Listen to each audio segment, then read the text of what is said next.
The best late-night conservative talk show in America, Sackheads Radio. And listen, there are no people better on the air to give you the best in conservative talk than Sackhead Sean and Sackhead Clint. And we're working on the immigration papers for a certain other guy who happens to work here, too. For those who are tuning in around the world to the best in late-night conservative talk, Sackheads Radio. Sack you. Sack you. Radio. Sack you. Sack you. Radio.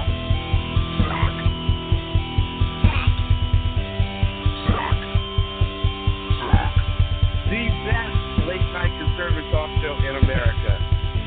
In America. In America. And in this web was a large, I'm pretty sure it was the biggest spider I've ever seen.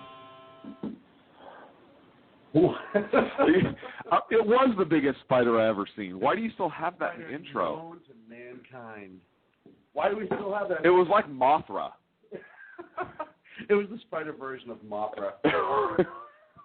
Good evening. This is the Sackheads Radio Show on the 29th of January, 2014. I am your host, Sackhead Sean, with the other host, co-host. Sackhead Clint. I'd call you the bro host. You're what my is bro host. Listen, just because I brought in KCCO Black Lager for us to drink tonight on the air. Yeah. I'm like and pizza. I'm like your favorite person on earth. I came in with pizza and KCCO Black Lager, and your eyes lit up. It was like you were 3 staring at Santa Claus. Well, and here's the best part, is you went out of your way to tell me that you did it to get to the top of the co-host list. I did. To make sure that you at least get close to Tammy. Right. And I'm not going to lie, you did a pretty good job. You are in the ballpark right now. Okay. I'm not saying you're number 1 yet. Am I like out in left field? Am I like on third base? Like, where are we talking in the ballpark here? You know what? Am I like on third base stealing home? You're in like, the bleachers. what's you're in the bleachers. What? I'm going home. You know what? I'm really bummed because nothing happened this week. I have no idea what we're going to talk about. This was, it was horrible. Nothing of significance, certainly, especially if you saw the State of the Union.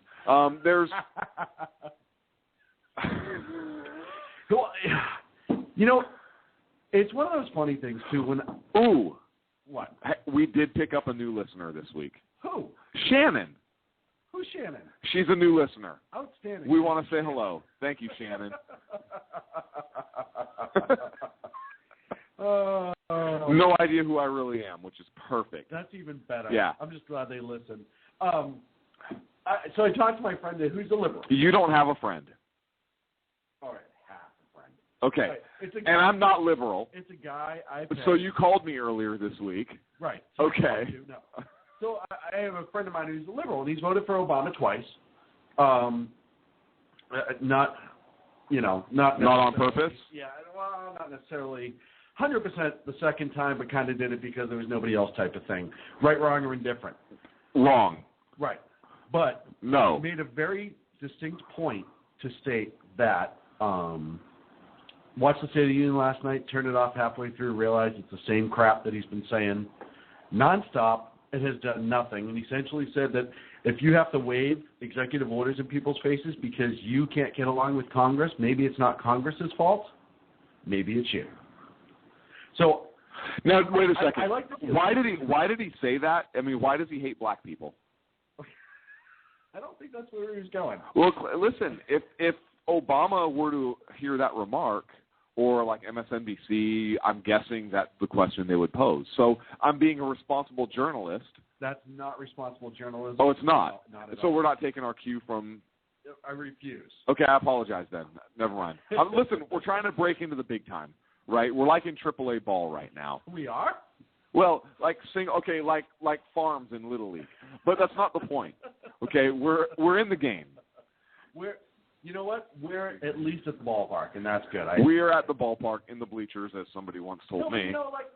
I definitely appreciated the fact that he can admit that. And I think it shows, and we're going to get into the State of the Union, but I think it shows that little bit of that gloss that everyone's just every liberal on the face of the planet still says he has is really starting to go away more and more. And to me, it's a little enlightening. It's a little. I actually got a little smile. Yeah, I smiled a little bit, knowing that he now understands what a horrible decision he made. And I just told him that. I said, that makes me happy. He said, why? And I said, because Did you say, listen, Carl?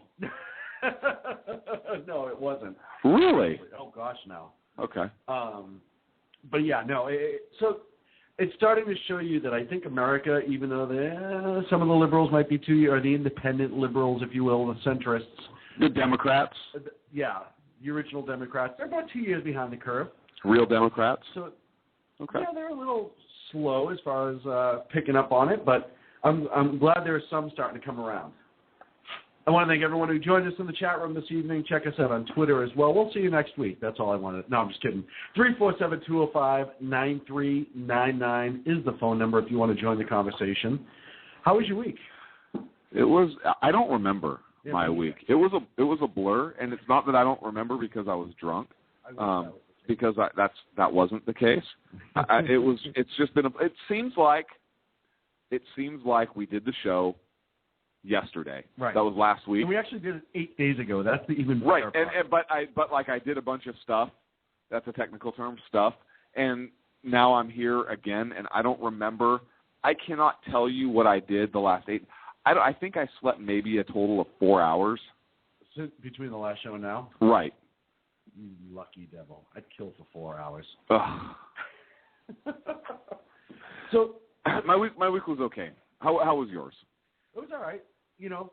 Anything exciting happened? Absolutely. My mother came to visit from the East Coast for a few days. Congratulations. So it was pretty awesome. It's always great to see Mom, my Aunt Ellen, and a friend of theirs, Richard, came out as well. So that's always a blast. Nice. How's Dick doing?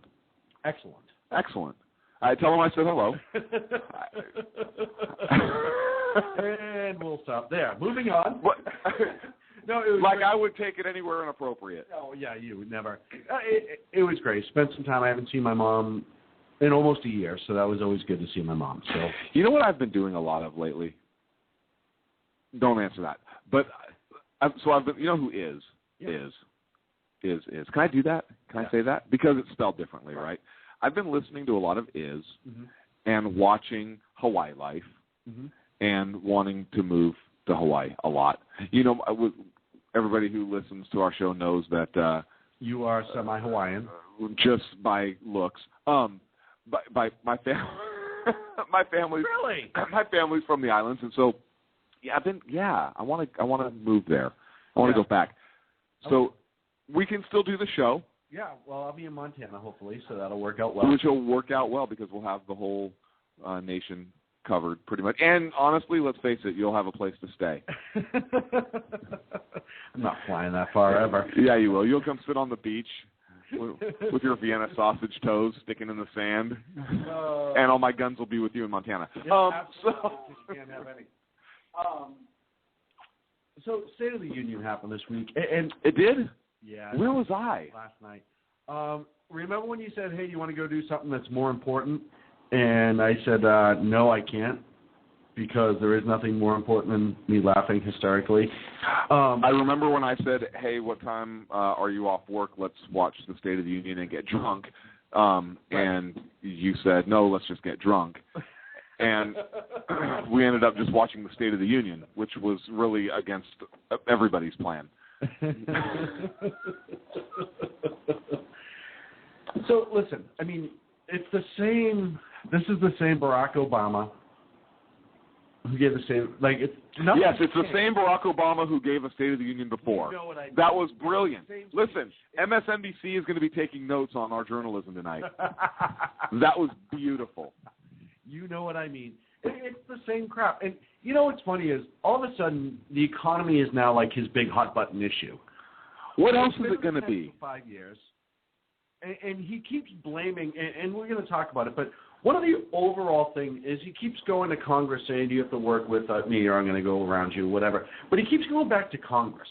And one of the things that I find absolutely amazing is that didn't he have both the House and the Senate for the first 2 years?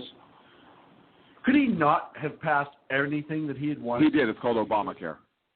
And they've done a great job with it. Right, but instead of him having to do a whole State of the Union on how poor the economy is and how it's come back in certain, 4 million new jobs in the last 4 years, notice he didn't talk about how many were lost. He didn't really want to get into those numbers because it offsets it quite a bit. Blah, blah, blah, blah, blah, Affordable Care Act, economy, unemployment's the lowest than it's been in 5 years. That's because less people are actually looking for work, Mr. Obama, et cetera, et cetera.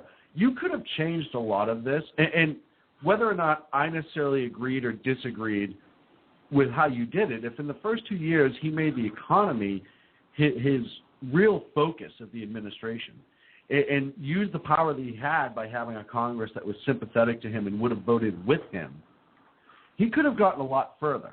And then if he did health care now or whatever, and it was actually true health care reform versus Obamacare, I think history would shine a much brighter light upon him. Here's the problem. A lot of what he talked about, and I don't want to get too deep into our show right now, but a lot of what he talked about was, he talked about the economy and so forth, yes, but he talked about economic inequality. Yes. And you know what? Get ready for the folks to light up and start hating us. He sounded like a Marxist. What? I know, it's shocking, right? But he really did. When he talks about this income inequality, so that means that everybody should be equal, correct? Yeah. Everybody should be exactly the same, correct? Absolutely. How is that not Marxism? You cannot have everybody be exactly the same. No. We are set up in a free market economy. We have a constitution. We have individual choices, individual liberties, blah, blah, blah. All the talk you've heard from us and other conservatives. Mm-hmm. You cannot have pure equality in terms of economic status. And it's not that I enjoy people being poor. I enjoy people being super rich. Right. That's the system we operate in, and we have our poor, quote unquote poor, is better off than the rest of the world's population. Almost everybody. So Iceland has poor that are better off than us. I have a real issue with. Now I'm not saying, listen, people that need a hand up, we don't give them help. That's not what I'm saying at all. Sometimes people need help, and I'm okay with. And we are, by the way, one of the most generous nations on the face of we are our own people, and we are the most generous nation. And so I take umbrage with. I took the umbrage too. And it was really good, but with that aspect and we can get into that a little bit more later. But that's one of the things that I noticed. And we can talk about the inequality, the actual wording, but let's talk about the inequality, how he means it, versus if he had said it differently. Now, if he said, I want to make sure everyone has equal opportunity in the sense of to have jobs, he did touch on the fact that women make 77 cents less on the dollar. But that was not true. Sorry, not 77, 33 cents less on the dollar than men. And if he said, well, we got to make sure that women are getting paid equal because they're doing the same job, okay, we can have that conversation. I agree that I don't care who's doing the job, they should get paid what anyone else would get paid. No, I agree with that, but here's one problem with his analysis, is men and women make different life choices, and women tend to leave the workforce more often than men when certain life events happen, such as children and so forth. So it's a very difficult number to gauge, and how is that number being measured? Now, yes, if you compare apples and apples, and a man and a woman are doing the exact same job, they should make the exact same amount of money, exact pay scale. Man and a woman are on a construction site, and they're both swinging the hammer for the same roof. They should get paid the exact same dollar no matter what. Exactly. But if you're looking at like weekly wages, if you're looking at hourly wages, if you're looking at monthly wages, those numbers shift. And that's why his statistic of 77 cents for every dollar a man earns is inaccurate. It's not true. We're not talking about hour for hour, and that's what needs to be compared. Right. And again, because those other choices come into play. So, but to get back to what I'm saying, this whole inequality thing that he's preaching about, and making sure everyone's equal and on the same, like you said, it's an uber Marxist statement to say that. And all he had to do was change it to the word opportunity. But that's not what he believes. Exactly. And that's how you know it wasn't a faux pas of wording. It wasn't like he said opportunity 1,000 times and one time left it out where you're like, oh, okay, just whatever. The fact that it's the opportunity isn't even the question. It's the equality no matter what, financially, despite what you're doing, and everyone or not doing, and everybody should be equal. That's the problem. That's the issue, and that is a very clear insight into his belief on our financial system and our country as a whole. Of course. So let's get in the State of the Union, and we'll it's screwed up. Oh, not from. I'm sorry. I didn't know you were going to play a clip. I thought, okay. And we're going to talk a little bit here on the other side of the break. So here's the first clip. This is his opener. I'm going to let it play out because it kind of sets everything else up. So much. Mr. Speaker, Mr. Vice President, members of Congress, my fellow Americans. Today in America, a teacher spent extra time with a student who needed it and did her part to lift America's graduation rate to its highest levels in more than 3 decades. An entrepreneur flipped on the lights in her tech startup and did her part to add to the more than 8 million new jobs our businesses have created over the past 4 years.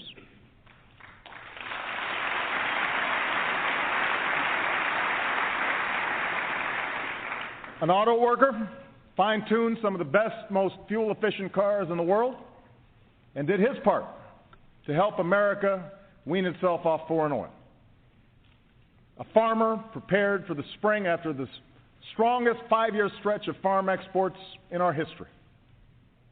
A rural doctor gave a young child the first prescription to treat asthma that his mother could afford.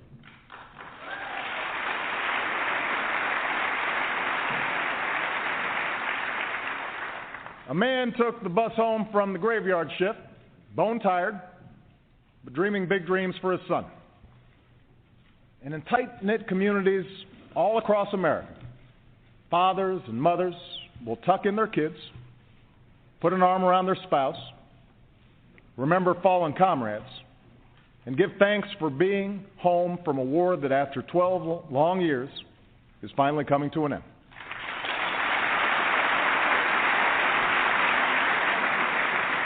Tonight, this chamber speaks with one voice to the people we represent.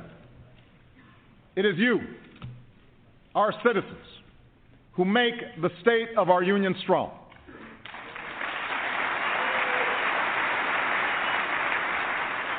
And here are the results of your efforts.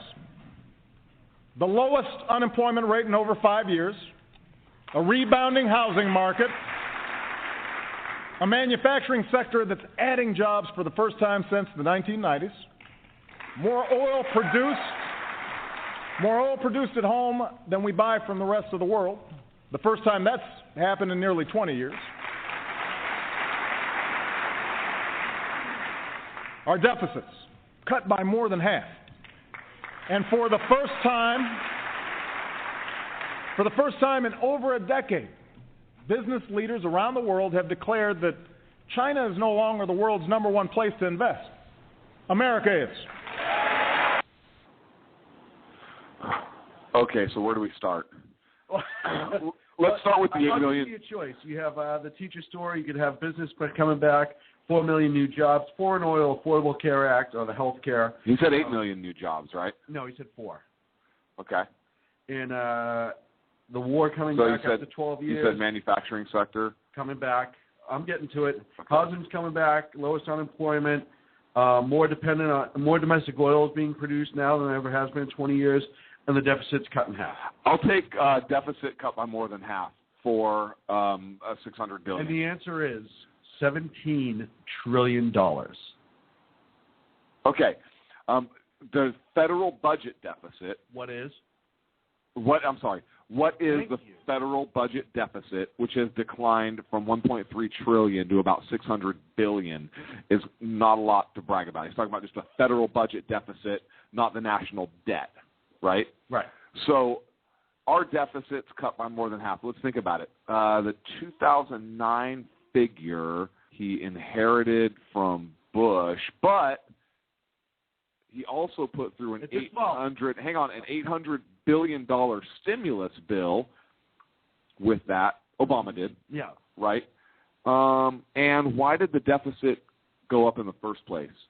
Oh, yeah, because of the recession. Right. So, of course, the deficit has naturally decreased, the budget deficit, as the economy has improved, even slowly.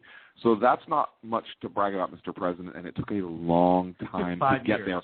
And we still have a higher budget deficit as terms of percentage of gross domestic problem than we had before he took office. But it's declining. And we have a bigger debt overall from when the economy was actually... Yeah. You took that moment away from him. I'm sorry. Than it was prior to on top of all the lists recession. That we just listed, too, Ken from the Exceptional Conservative Show wanted to point out that we do have the lowest VD rate venereal disease than in Hong Kong since World War II. Oh. So that's always nice. That's something to be proud of. That's something to be very proud of. Housing markets roaring back. Well, first of all, it's more like a trickle. It's more like a meow than a roar. Second of all, too, is the reason some houses in some cities being worth more is because they're being destroyed and eliminated. Places like Detroit and stuff like that are literally destroying thousands of homes. Those are crack houses. Right, so they don't count. So they don't count. So you can't count that. And it did dip, and Ken beat me to the point, it did dip down 7% in December. Uh-huh. But let's face it, inflation's starting to go up, so house prices are starting to be worth more. And I also want to discuss on that, even though the housing market's coming back, he feels it's necessary to pass a bill. And he says this later on in the speech, and I forget about what minute. I have all my notes here. But he says he wants to pass like a housing protection bill to make sure that nobody gets kicked out of their home ever again. Never. He was talking about a woman in, I think, Indiana, Oak Park. So wait a second. Does that mean if you're squatting, if you're a squatter, that you can't be kicked out of your home? Because that's your home now, right? Right. It's about the 38-minute mark. Why is it Congress or the government's job to make sure that you don't take a loan that's too big for you to pay back? Now, listen, the story he told about this woman from Oak Park, Indiana, was tragic. Her and her husband saved money, did everything they're supposed to do, took out a mortgage. They both lost their jobs within a few weeks of taking out the mortgage as part of the economy that he chose not to fix the first 2 years he was in office. Now, he could have, and maybe that could have saved him, maybe he could have. Well, he could have passed legislation. I don't know that he would have fixed the economy because his policies. He could have given it a shot. Right. Could have given it a college try. Controlling 1/6 of our overall economy and doing. You're digressing right now. Right. No reason for me to go there. No. But what he could have done is that, and instead, he passed Obamacare. Now, I feel horrible for those folks because they also got hit on the fact that the unemployment insurance ran out. They seem like good, hardworking people. I don't know their whole story, but what he said, I felt you feel bad for somebody like that. However, see, I have a hard time trusting his stories. Right, well, it's not vetted. I will give him the face value on the individual stories that were told. But didn't he have one that proved not to be true? He may already have one. I haven't even gotten to that point. Okay. Yet. But the simple fact is why should we finance or take on or fix or adjust or pass a bill, that has like a mortgage? If you want to do like a mortgage insurance, which they have, if they wanted to have a system that makes up, so if you start to default on your mortgage, the insurance will kick in, cover it, something to that effect. Okay, I could see him say, hey, let's look for something like that. But to say we're going to pass a bill to make sure that nobody ever gets kicked out of their home again, essentially, which is what he said, I have a problem with that because all you're doing now is you're federally subsidizing more and more homes across the country. Yeah, you know what? I just don't feel like paying my mortgage. That's the other problem. You can't kick me out of this house. Federal law says you can't kick me out of this house, but you have the money. Nope, Exactly. I don't want to pay. Exactly. You're going to have those. You're now creating another avenue for people that are going to take advantage. And what's of going to happen? They will cease lending money for homes. Right. And then what it's going to be is that the federal government's just going to start buying up all these homes, and you're going to start doing your mortgage through them. Which is funny because now that we're going to have that MIRA, that My IRA thing that he wants the Treasury to do. You are skipping all over the place. It's all kind of related. Go back to the housing for just a moment. Fine. Sorry, I was getting on a roll. You were. Go back to housing just for a moment. What happens if government says, okay, banks, you cannot kick anybody out of the house even for default, okay? And they pass this legislation, and now banks stop loaning money for homes. They stop issuing home loans. Right, because now they're starting to get the bath. So now nobody's going to be able to purchase homes. So you're going to have a lot of homes on the market with no buyers. So what does that do to the price? Destroys it. Destroys it. Absolutely. Right? Yeah. So you're going to have now what, another crash in the housing market? You're going to depreciate properties again? We're going to create yet another bubble? The same bubble that we all saw coming and nobody did anything about? I think that would pop the bubble, wouldn't it? That would destroy it. So, yeah. As a possibility, right? Again, when government starts getting – look at Freddie Mae and Fannie Mae. Whatever those – Freddie Mac, couple that Fannie we can't Mae. stand. Look at what happened. We never even invite them to dinner. Never send them a damn Christmas card. They don't do anything. We invite them to that one picnic. They wouldn't show up. With a name like Fannie, I mean, seriously. But, it's one of those things where the government pretty much owns those two lenders. It doesn't – you can call it whatever you want, but the government pretty much owns those two lenders, just like HUD and a couple of the other ones. And they are the exact reason – they can blame big banks, this, that, but that was part of the reason that our housing markets crashed. And government, once again, was at the helm when the housing market crashed. Because they had to they mandated that these bad loans be issued in the first place. And then they got pissed off when banks did what was mandated. Right. When they actually followed through with the mandate that they set in place. Right. And listen, the people are too stupid to understand what papers they're signing. There's a lot of papers. People are too stupid to understand what it is they're signing. So we just need to make that decision for them. It's like a used car salesman. And all I can think of is, do you ever see the original Muppet movie? Yes. All I can think of is Milton Berle. Okay. When he's in the used car lot, and he's like, this one's a gem. And he has the big monster drag it out, and he touches it, and the wheels fall off and everything. Milton Berle, Uncle Milty, is the epitome of the government running the housing market in that particular situation. I think that is the best analogy for the government being in charge of almost everything that it thinks it should be in charge of. Well, let's look at something else. When Obama says that nobody should be kicked out of their homes, is that not also almost saying like you have a right to a home, right? A right to a house, a right to a home? Is the government now giving you another right? The government doesn't give rights. It's No. that natural law. Wait a minute. No. So wait.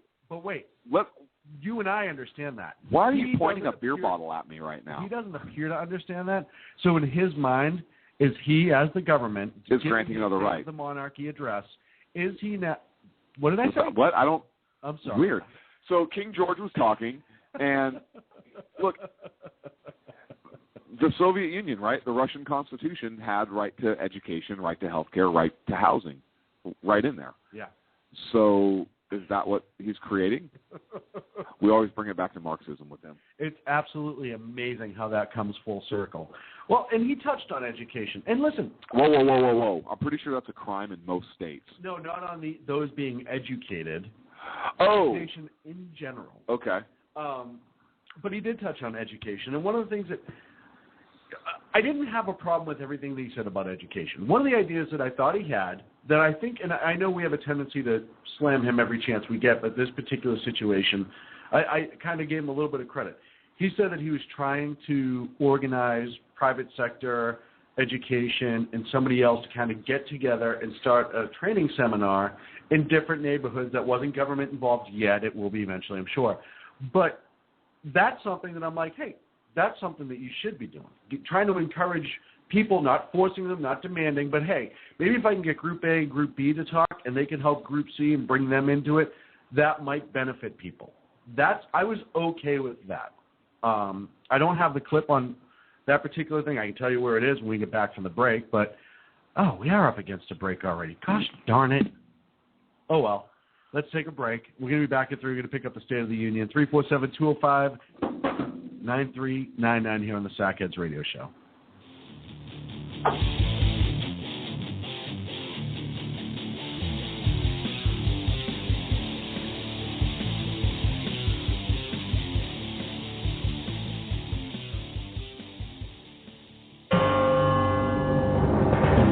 Hello, I'm Lori, a student at Hillsdale College. Here is Hillsdale President Dr. Larry Arnn on how the founders viewed God as the source of our equality and legal rights. America's founders knew, obviously, that human beings are not equal in terms of strength or beauty, or in terms of intelligence, industry, or talents. They understood that because of such differences in talents and things like that, some people would be wealthier than others. But human beings are equal, the founders believe, in their possession of natural rights, such as the rights to life, liberty, and property.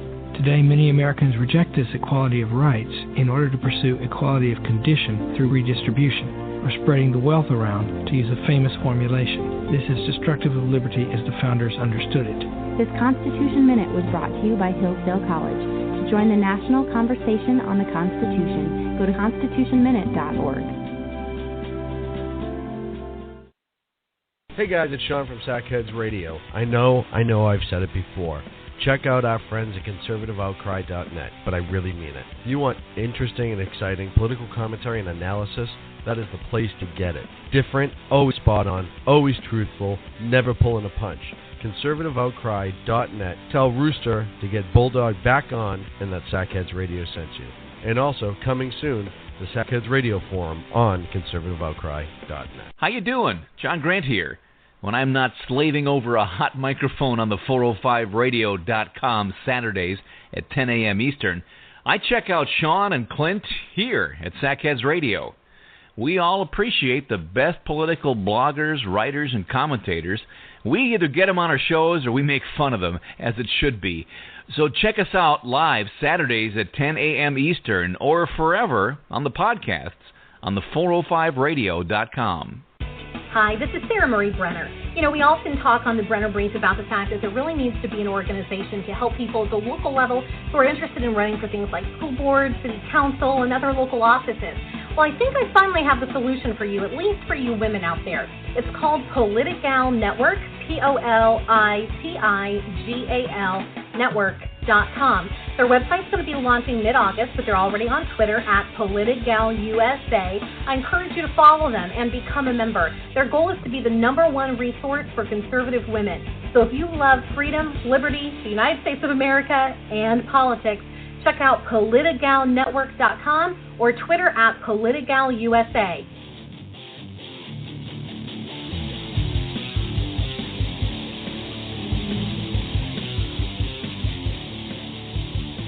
Now back to Clint and Sean on Sackheads Radio, radiating elegancy and quality. And we're back here on the Sackheads Radio Show, 347-205-9399. The next clip we're going to talk about is the president goes into the economy. I'm just going to play it. So much. Mr. Speaker, Mr. Vice President, members of Congress, my fellow Americans. Today in America, a teacher. So, now I noticed that's the beginning part again that you played, and I asked you to play it on break because did you hear, does it not sound when he said, Mr. Speaker and my fellow Americans and all that crap, that he's just dripping with contempt? Members of Congress. I mean, it just, I don't know, maybe I'm hypersensitive, but it just seems to me that he just has no respect for them. And I asked you to play that again because I wanted to hear it to make sure I was hearing it right. And we've listened to it. We discussed it a little bit, but I wanted to our listeners to have a chance to hear it again and catch that if they hadn't had an opportunity to do so. Yeah. Am I off base? No, you're not off base. I did get that feeling. It's almost like he's annoyed that he has to address them because they should be addressing him. Like, oh, you should be bowing to me. I should not be bowing to you, per se. Right. Does that make sense? Yeah. Okay. Bill Clinton had that same philosophy. Right. And Monica Lewinsky kind of took it to a different level. But you know what I mean, right?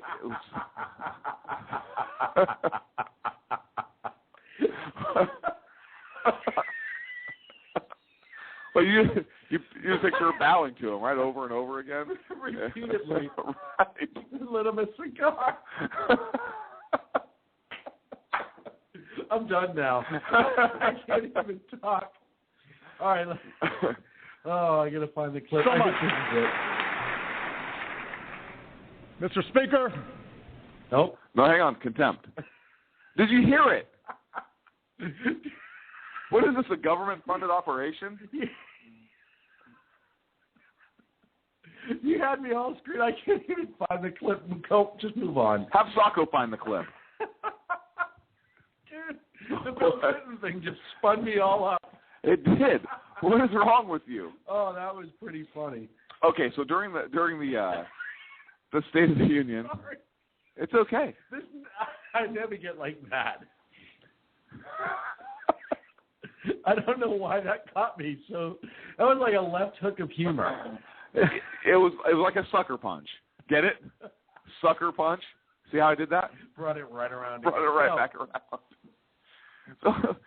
So he said a manufacturing sector adding jobs for the first time since the 90s. Catch that part of the clip, not of the clip, but of his speech. Of his opener, yeah. Of his opener. Now, manufacturing jobs reached a low point in 2010, January 2010, which was into your term. Yeah, but since Bush's fault. Since then, it's gained 570,000 jobs from a fact checker report on Washington Post. Mm-hmm. But BLS data show that the number of manufacturing jobs, again, from the Washington Post fact check report, shows that still 500,000. There are still 500,000 less manufacturing jobs now than when Obama took office.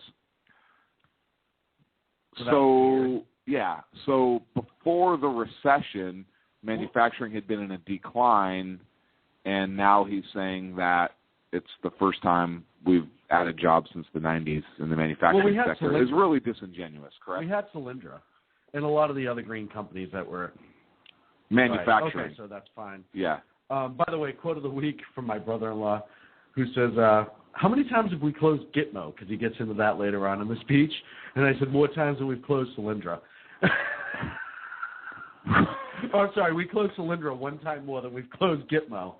But, yeah, I mean, the economy, manufacturing is way down. It has been for some time, since the EPA started to grow, which he says at one point that he's going to use executive order to once again grow and protect the environment when he gets into climate change. Manufacturing is down. Why? Because it's costing so much money. You look at the boot-to-the-neck tactics they've taken on manufacturing, like anything that's coal-based, steel production, actual manufacturing. We're not talking about manufacturing, Cupid dolls.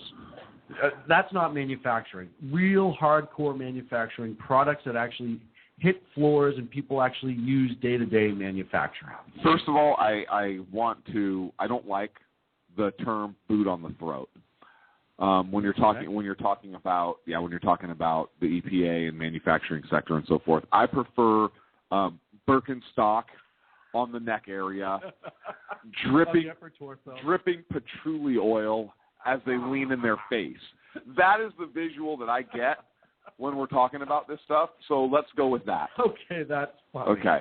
So we all know that they've destroyed. We all know that when the hippies really put their Birkenstock on the throat of these manufacturing, and they're just in their face dripping patchouli and sweat, long, unwashed, that hair, and feet, right, just smelling like a dirty dumpster.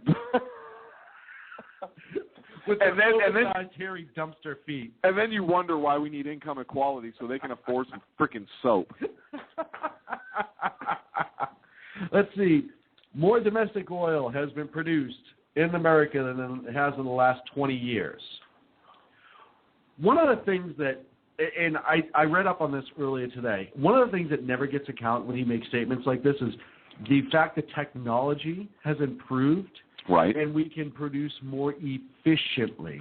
Was he talking about, what kind of oil was he talking about, though? Was he talking about hemp oil? Because that is true, through the roof. Right? But that's something that... California, Colorado, I mean, what kind of oil are we talking about? Patchouli? I just talked about patchouli. I believe, like, crude oil. But he did not specify that. Right, that's true. So we cannot fact-check that. We don't know. Well, that would make sense, because farming, according to him, our farming export is way up. Okay. So maybe it is Wesson oil and corn oil. Right. So we can't fact-check that. So we have to apologize. But so, our production's gone up because we're doing it more efficiently because technology is better. And our production has gone up because our listenership is up. Absolutely, but I was talking about oil production. Apologize. And a lot of people now on private land, because he's still not issuing on federal land, a lot of people on private land are producing more oil because the technology it takes to discover, extract, and everything is better and more affordable to that landowner or that company or whatever. So we are producing more oil than we were 20 years ago. But no thanks to him. But no thanks to him whatsoever. Correct. And I'd like to remind him that 20 years ago, even though we weren't producing and we were importing, the price of gasoline was still, like 92 cents a gallon? Yeah. Something to that effect? Something like that. And who was president 20 years ago? And as he says later when he's talking about climate control, we're using less. So if we're using less and we're producing more and we're far less dependent on foreign oil, why the hell am I still spending $3.50 a gallon? Why are you yelling at me right now? Sorry. I didn't have a choice. No, I'm yelling anyways. So the fact that he throws that out there, like, hey, look, slam dunk, like Michelle did in that commercial, and we're using less, but it's costing so much, is a very big indicator that it's OPEC that we're dealing with that has them charging us an exorbitant amount of money for the oil, and the amount of taxes that gets placed on each gallon of gasoline. Because as much as this government hates oil and this president wants us to be domestic oil and, carbon-free, carbon footprint, they don't mind taxing the hell out of every gallon to get everything they can out of it. And they're taxing it more so we use it less. So was this a backhanded comment at Hillary and Bill? Because Clinton was president 20 years ago. Yeah, I would say so. Hillary's going to be pissed. I hope he doesn't make the list for his own sake. He might be a 7. Like the shit list? Yeah, her list. The one that she keeps. Right. The one that came up. The one that... but Santa Claus, is that the one that he checks twice? So, lowest unemployment in 5 years. We talked about that a little bit. Well, that's BS because it's less people are looking for jobs. That's pretty much what that comes down to.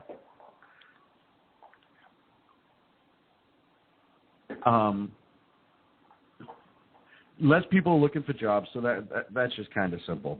So that pretty much covers the open it. We cover the deficit, the housing, manufacturing, all that stuff. Let's move on to climate change because, I found this quite interesting that he had to throw his little climate change speech in. When we rescued our automakers, for example, we worked with them to set higher fuel efficiency standards for our cars. Wait, I got to stop. We rescued our automakers. First of all, remember Detroit's still alive, even though it doesn't look like it. If Detroit's still alive, it must be a zombie city. But we also, GM cost us $10 billion. It cost you and I, the taxpayers, $10 billion. Well, yeah, but we got the Chevy Volt.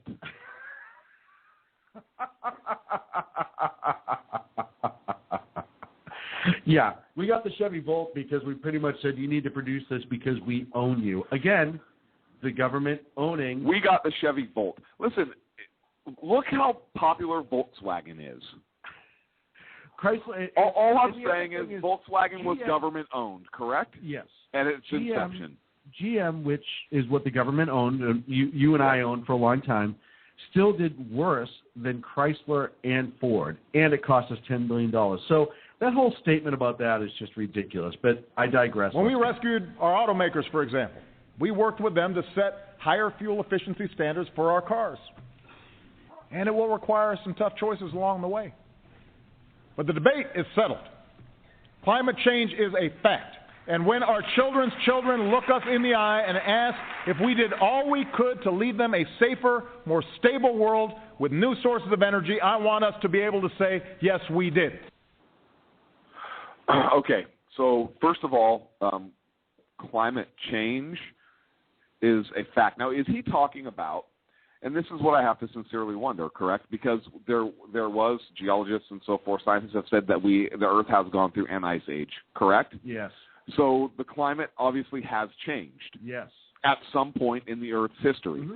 The climate changes on a fairly regular basis. We have 4 seasons, correct? Yes. So the climate is constantly changing. Every couple months. The Earth's rotation is not constant, right? I mean, it doesn't fit our 24-hour clock perfectly to the millisecond. Nope. Therefore, times are going to be off as the time continuum goes on. Also, our orbit around the sun is not a perfect circle, so we're going to have variations there, and all that affects weather.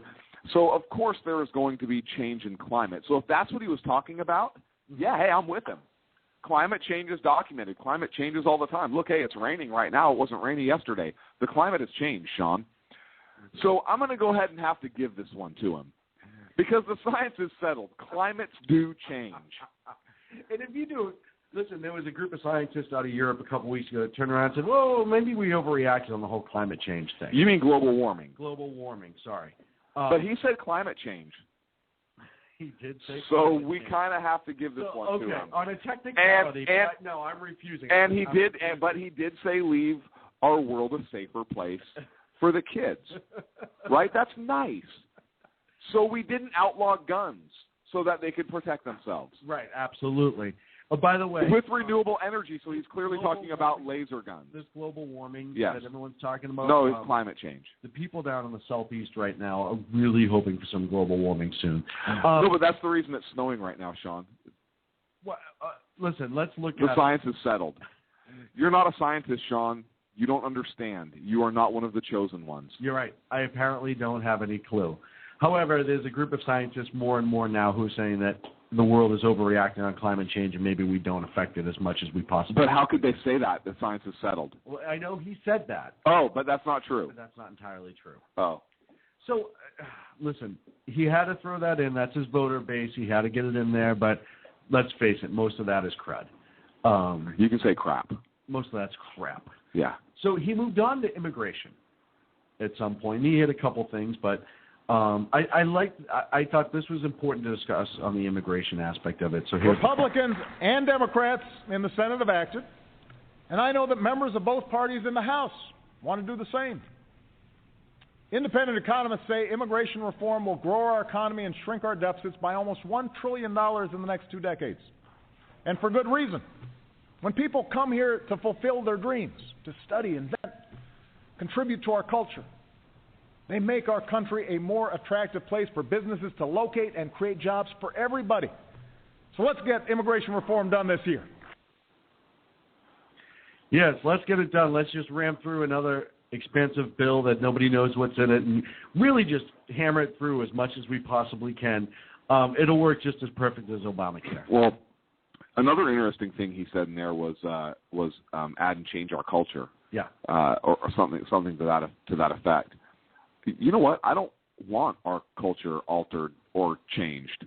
If you're coming here for better opportunity, if you're coming here because this is a better place to be, our culture. You want to improve your family situation or whatever it is. First of all, do it legally. There is a path for that.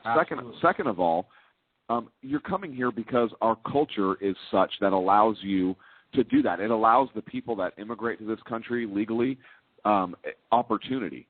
This is a land for opportunity. So why do you want to change that culture? Why do you want to bring – now, look, I'm not saying that I'm not tolerant of other cultures or anything like that because, listen, I enjoy the Mexican culture. I love the Hawaiian culture. There are other cultures that I enjoy. But if you're talking about the American culture, which does have the influence, the Mexican influence and the French influence in some parts of our country, it has a lot of influences. But why do you want to continue to change our culture when we have – something here that clearly works. It's worked for over 200 some odd years, right? And we've been the bastion for liberty in the world. We've been the freest people ever in the history of the world. Mm-hmm. So why do you want to change that, and why do you want to do so in a manner that is not going to reward those that have obeyed the laws, but it's going to reward those that have chosen to break our laws? And there's a big fight coming between House Republicans and Senate Republicans, and we're going to get into this a little bit later, unless. No, we'll do it after. I just want to throw it down now. I still have a few more clips from the State of the Union I want to cover. But this is an issue that, first of all, he has failed to lead on as far as enforcement of laws go, and the Republicans are set up for a fight here that it's not going to be pretty. No, it's going to get ugly quick. So we're going to cover that in part 3 of the show, maybe in a little bit of part 4. So the next step was he had to throw his comments in on healthcare and how amazing it is. That's what health insurance reform is all about. The peace of mind that if misfortune strikes, you don't have to lose everything. Already, because of the Affordable Care Act, more than 3 million Americans under age 26 have gained coverage under their parents' plan. 3 million Americans will continue to live in mom's basement for an extended period of time. No, it's going to be great. They're going to blog and they're going to play Xbox, and it's going to be so super wicked cool. From time to time. I play Xbox. He talked. I love how 2 years ago he called it Obamacare, and then it was the Affordable Care Act, and now he's back calling it healthcare reform. It was not healthcare reform. It was a healthcare takeover. It is Obamacare, Mr. President.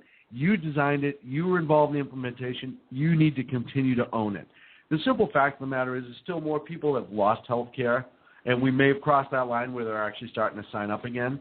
But it also doesn't account for how many people have gone to Medicaid and all that stuff. That really isn't Obamacare. And that's the thing. He's including in those numbers people that have gone to Medicaid, which people are going to enroll in anyway. Yes. Because they have to when they Well, and it's almost like an auto-enrollment in a lot of ways. We talked about flat files a million times, but essentially what they're doing is not making you provide your true financial earnings. They're assigning you up, and then they're going to get to it later. And that Medicaid number, 6.3 million. Yeah, or on Medicaid. So 6.3 of that 8 million, 6.3 million are Medicaid. Yeah, so which would have been there anyway. Exactly. Actually, no, because they expanded the availability of Medicaid. They made it easier to get. So it probably would have been less. Okay, so maybe let's cut it in half. Let's say 3 million. Okay.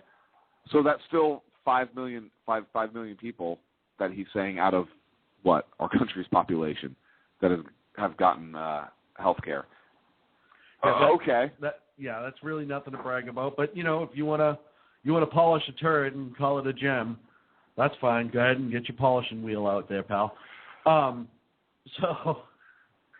then I save this for last because this is one of many times that he brought up executive actions, and I don't want to go on all night because anyone who saw it can just tell you what a whole crock was. But here's his. I'm pretty much the first time he really says he's going to sidestep But America Congress. does not stand still, and neither will I. So wherever and whenever I can take steps without legislation to expand opportunity for more American families, that's what I'm going to do.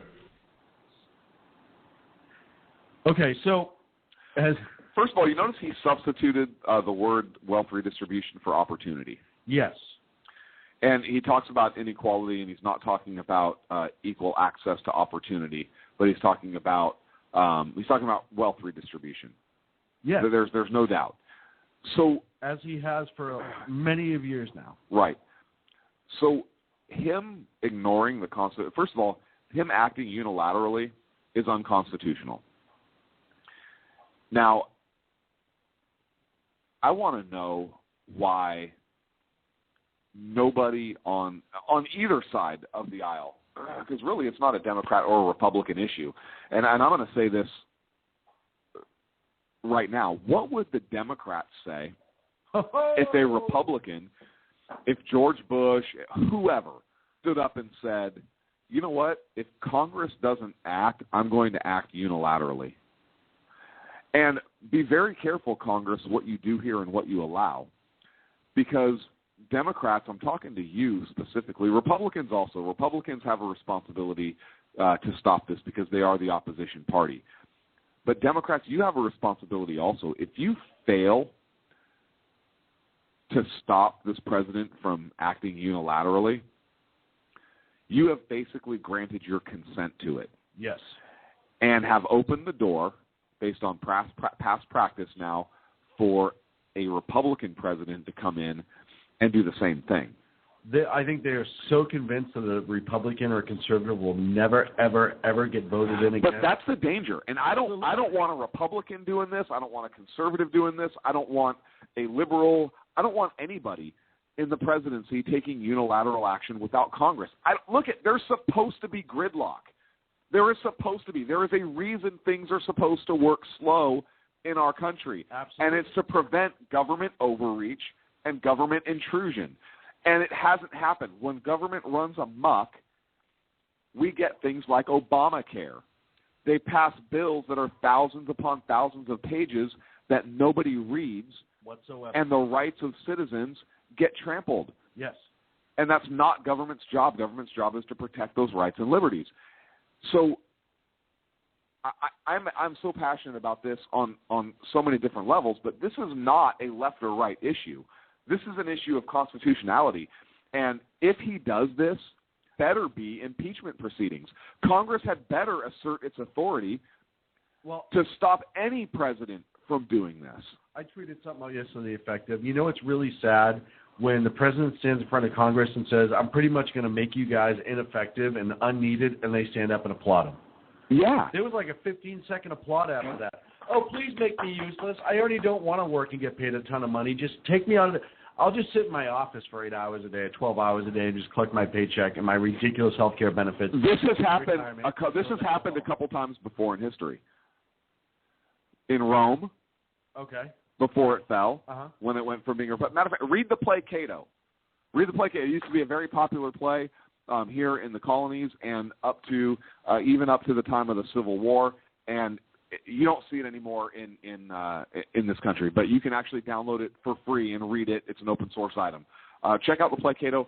But I hate making this comparison because I hate comparing any American president to Adolf Hitler, but I'm going to compare the Reich and how Hitler rose to power with what Obama's talking about here. Remember, Hitler was not a dictator when it first started out. No. He was elected. Yeah, and he seized power.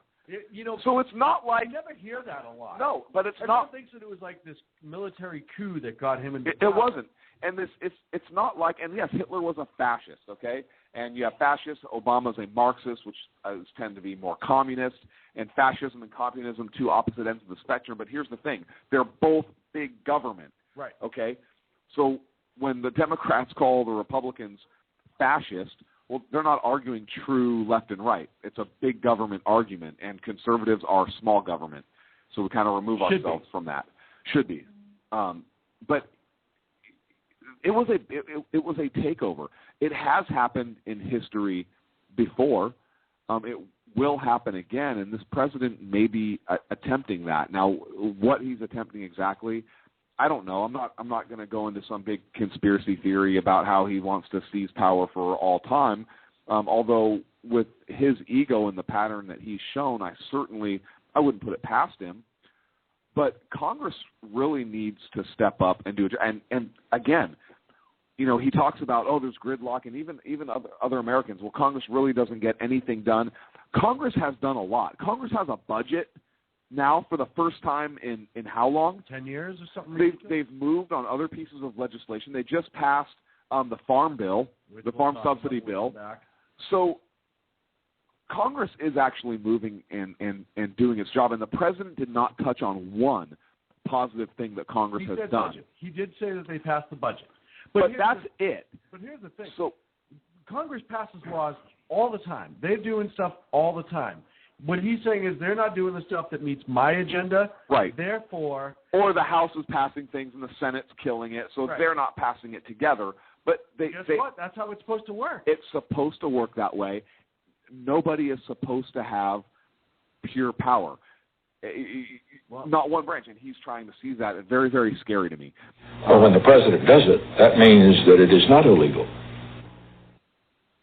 Oh, that wasn't him. That was somebody else. Oh, that was, I don't know who that was. That sounded like Richard Nixon. Richard Milhous. When the president does it, it's not illegal. It's weird. That sounds like something that Obama would say. Absolutely. Yeah. And so, listen, the whole State of the Union, there was a lot of me again. He's making himself... Was he like Beaker? Me. He's making himself almost like the people's champion. I'm going to do it if these lowly, stupid congressmen aren't. I'm going to be in charge. I'm going to run things. I'm going to change things. Instead of the leader, I want to work with Congress to get this passed. I want to... Which he did say that a few times, but he never stayed with that. It always got to, but if they can't do it, Daddy's going to I'm going to do it. And that is the problem. You know, if he came out and his whole thing was, hey, you know what, Congress, we need to work together. I will do the executive things on the stuff that isn't a law or something like that. I will get groups together who can maybe donate and work with kids for education. Fine. I will, help this group out by having them talk to this group. Great. That stuff is all stuff that he's supposed to do. He's supposed to bring people together to have a conversation to see if they can better the country. But he's not supposed to just, hey, if you don't pass the laws I want, I'm going to find a way to executive order it. I'm going to sidestep you, and you will bow to me just like Monica bowed to Bill. But maybe in the same exact way, actually. Same way. 347-205-9399 is the phone number. We'll be back in 3 here. Does that mean all you'd hear in the halls of Congress is from the hall? And then, Mr. President.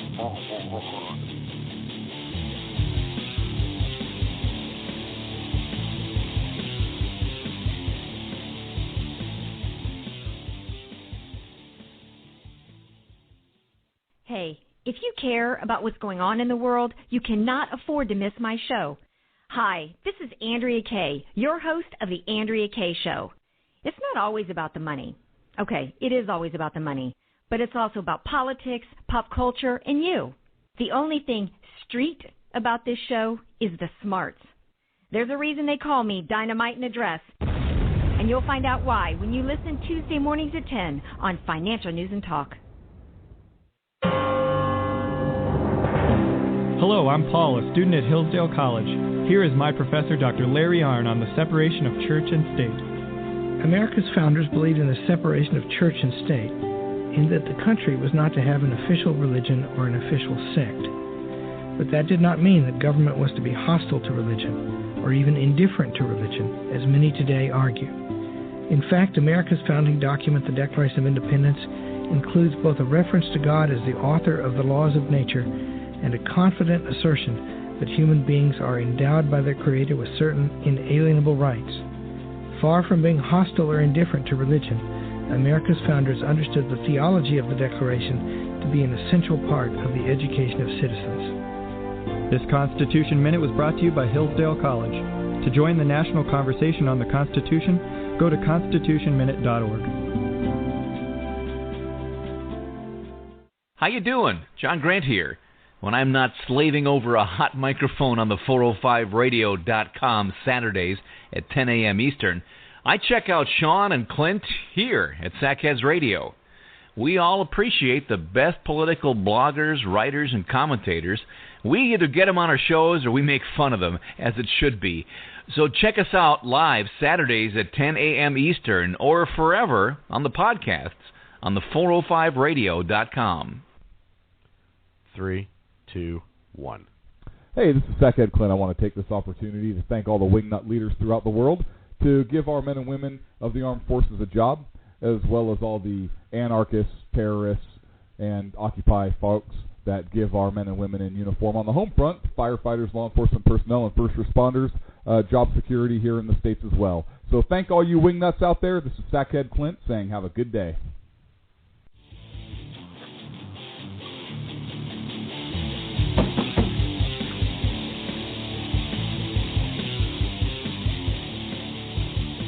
Now back to Clint and Sean on Sackheads Radio, radiating elegancy and quality. We're back. We are back. You're back. I'm back. So we're going to wrap up here the State of the Union with a few other comments. Mine or yours? Go. You can go ahead. Okay. It sucked. I was really surprised by how it was almost it was minimalist as far as his expectations go. Yeah, it was quite minimalist.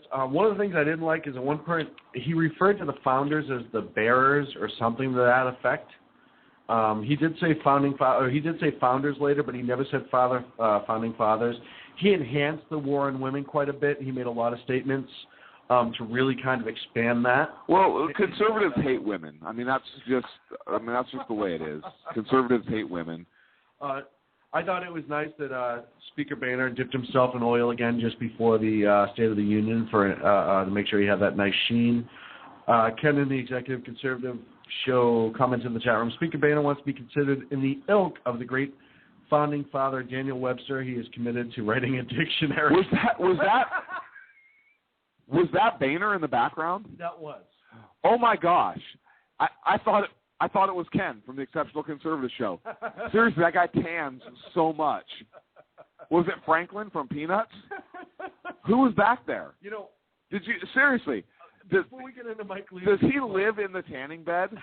He does, dude. He practically fit in. It was camouflage. He fits right into that red stripe on the flag that's hanging behind him. I think he looked more like leather than the leather chair he sat in. It was pretty sad. Maybe the chair had like a mask. Maybe Leatherface. Leatherface. I think we solved Leatherface Boner. Leatherface Boner. Leathery Boner. A couple of quick things. Did you notice that Michelle Obama had a boo-boo face on, just almost like she didn't want, even when she was clapping, she just had that pout, except for when he talked about her in the Race for the Top or whatever, one of the Don't Be Fat programs that she does.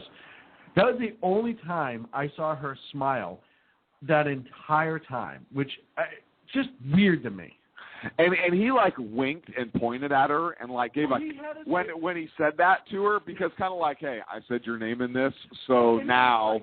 And great women like Michelle Obama, and I was just like, I get you want to throw the shout out to your wife because that might help you later. You never know, but you never know. You can't fault the man for that, right? However, she really, and they showed the young gentleman who was a sergeant first class in the military who got who was unfortunately struck by an IED, Ranger, U.S. Army Ranger Corey Remsburg. They showed him a lot because he was, and his story is amazing, absolutely amazing. And one of the things that, and we can have the anti-military, the Gates book, Congress cutting military things. One of the things I thought he did do well is he made sure, and some are going to say that he had to because he'd been taking a hit. But he did it. He did give the military their due respect. He told that whole story, and I give the guy credit in the sense that he did meet with First Sergeant Remsburg 4 different times. Look, before he was injured, in the hospital, during his recovery in Arizona, and then brought him. So I do give him credit. I don't want everyone to say you did nothing but slam him, but I'm trying to find the bright in this. I'm trying to say, okay, there's a couple things he did that he did well, and I thought that was one of the big ones. I thought he did a great job highlighting that man's story so people remember that the cost of war, which he said is now coming to an end after 12 years. The war on terror apparently is going to be over in 2014. We'll never be attacked again. But you need to highlight what our men and women in uniform who protect our nation go through. No, he did. I give him credit for that. However, he didn't say the war's over. That was his campaign speech, right? We have Al-Qaeda on the run. What he said is the threat's changing. Well, right, it's changed. Right. It's. But we're out of Iraq. We're going to be out of Afghanistan. But it's totally different narrative than he was saying on the campaign trail since we lost the U.S. ambassador and we had the attack in Benghazi. Well, it's changed. Exactly. It's changed from Al-Qaeda's on the run. War's over. Game's over, folks. Right. Big bad bin Laden, he's down. Yep. We got him. Al-Qaeda. So now, it's evolving. Well, the threat's changing. We took out the leadership of Al-Qaeda, but now we have all these little groups that are starting to pop up in Yemen.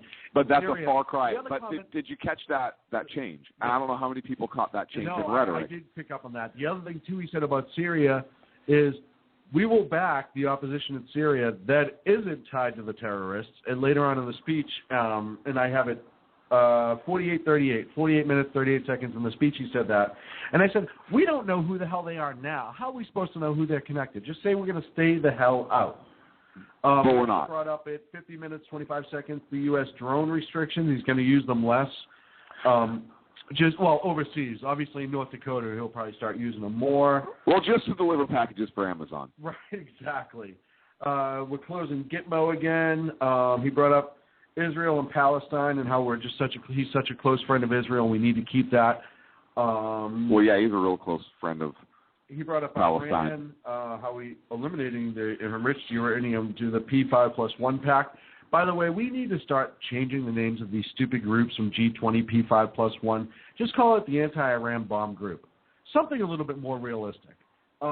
Which there's a story I saw earlier today, and I think it was in the Nation or one of those, that essentially said that his whole statement on Iran, and I'm trying to pull it up right now, so just give me a second.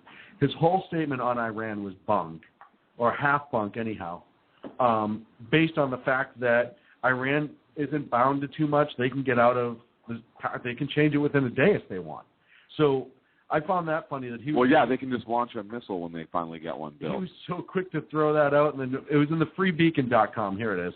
And it's on the Washington Free Beacon. It's by Adam Credo, and he did mislead the nation. He all the facts are in there. So, he did have some creativity in his speech, if you will, on things that were not necessarily 100% factual.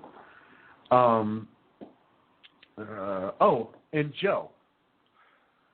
I like Joe. Joe photobombed the crap out of the president. We're going to see that like on the Chive or something. I'm starting to get people sending it to me in GIFs, little GIFs that it just turning around, and it's just him winking. And this is the guy that he wants. Did somebody dare Joe Biden to photobomb the president? We need to go back into our Dare Joe Biden and pull that scroll up and pull it up and see if somebody dared Joe Biden to do that. Because if they did... He said, I'm going to have Joe Biden be in charge of the training in community colleges and make it show blah, blah, blah, and Joe Biden... Well, yeah, because it's community college. I mean, photobombing, right? That's kind of where it fits. But my question is what makes you think Joe Biden has any life skills that would prepare be able to organize for other people? Because he's like a frat kid. They're going to relate to him. Is that a serious question? Of course they're going to relate to him. So, look, dude, first of all, stand in 3. I can't. I'll do it. I can't believe. I cannot believe that when we called Joe Biden's office to dare Joe Biden to photobomb the president, that he actually did it. First of all. Second of all, if you haven't checked out our Dare Joe Biden page, go to our website. SackheadsRadio.com and click at the top, Dare Joe Biden. One last thing. If you want to, I know you may not want to sit through it again, you personally, but if our listeners watch the White House's enhanced version of the State of the Union from last night. Does Boehner get up and clap every time? No. Oh, he probably did that on his own. He all by himself. Yeah. On the right-hand side, they have all these little images that they put up that relate to whatever subject he's talking about. And watch how many of them are conveniently worded and chosen, and how very over-the-top ridiculous they are. And they go through the entirety of it, and you really have to pay attention. There was a couple I saw that just blew me away. I could not believe. Like puppies running in dandelions? No, it was just false facts and stuff, like things that just weren't even close to being true, but they threw it in.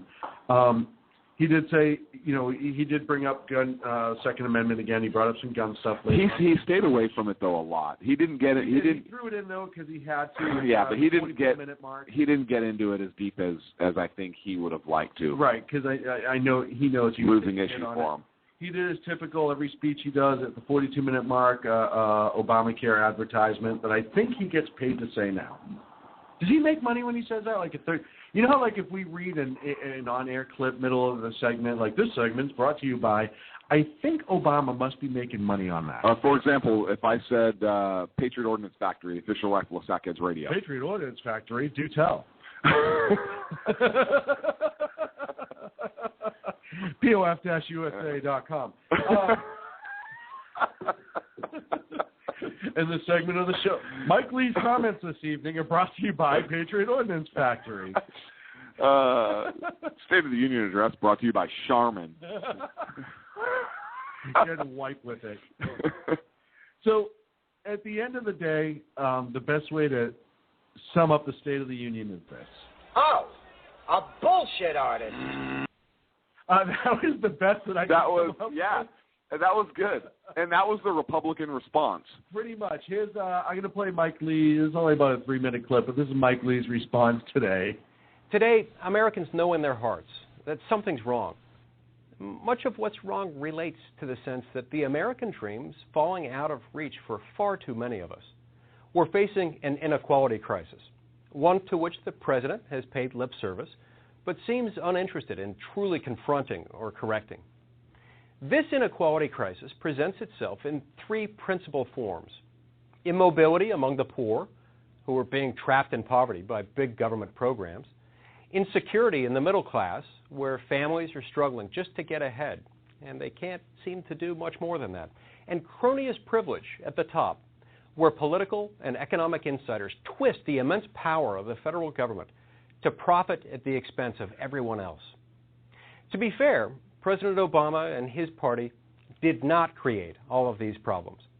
The Republican establishment in Washington can be just as out of touch as the Democratic establishment. However, tonight, as on numerous occasions of late, the president's lofty rhetoric ignored the fact that his administration continues to leave poor and middle-class families further behind, while he and his allies insist that the real problem is inequality itself. But where does this new inequality come from? From government. Every time it takes rights and opportunities away from the American people and gives them instead to politicians, bureaucrats, and special interests. Inequality, real inequality, is trapping poor children in failing schools to benefit bureaucrats and union bosses. It's penalizing low-income parents for getting married or getting better jobs. It's guaranteeing insurance companies taxpayer bailouts if Obamacare cuts into their profits. Inequality is blocking thousands of middle-class jobs in the energy industry as a favor to partisan donors and radical environmental activists. Inequality is denying viable unborn children any protection under the law, while exempting unsanitary late-term abortion clinics from basic safety standards. It's denying citizens their right to define marriage in their states as traditionally or as broadly as their diverse values dictate. It's the federal government hurting rural communities, especially in the West, by controlling and mismanaging public lands. It's changing laws without congressional approval and spying on American citizens without constitutional authority. And of course, Obamacare, all by itself, is an inequality Godzilla that has robbed working families of their insurance, their doctors, their wages, and their jobs. Many Americans are now seeing why some of us fought so hard to stop this train wreck over the last 4 years. Government-driven inequality is the reason why, as hardworking American families across the country struggle to make ends meet, 6 of the 10 wealthiest counties in America are now suburbs of Washington, D.C. Throughout the last 5 years, President Obama has promised an economy for the middle class. But all he's delivered is an economy for the middlemen. And tonight his party cheered as he asked for more of the same, as if the solution to inequality were, well, more inequality. Critics might push back and argue that my own party has been part of the problem, too often joining the Democrats to rig our economy to benefit the well-connected at the expense of the disconnected. I know because I'm one of those critics. But I'm speaking to you tonight because I think maybe, just maybe, that's finally starting to change. I think it was a great response by Senator Lee. I agree with him. Like I said earlier, I brought up my friend who's a Democrat who says that he's sick of Obama. I think the country as a whole is starting to see through the left's rhetoric, including the president and some other people. It's been a slow development. It's been slow gestation, if you will. But I really think that people are starting to look at this presidency's and this administration's effectiveness as zilch. Well, one of the things he started off with is he took a swipe at the Republican establishment being as out of touch as the Democrats. Yes.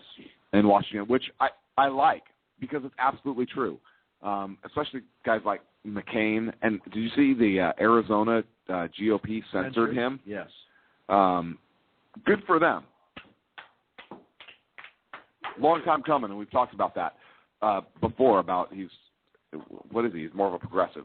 But I was really impressed with the fact that he threw down the Republican establishment. Needs to happen more and more. It really does. Look, the two-party system we've been warned against by Washington and elected to Boehner's house for Christmas.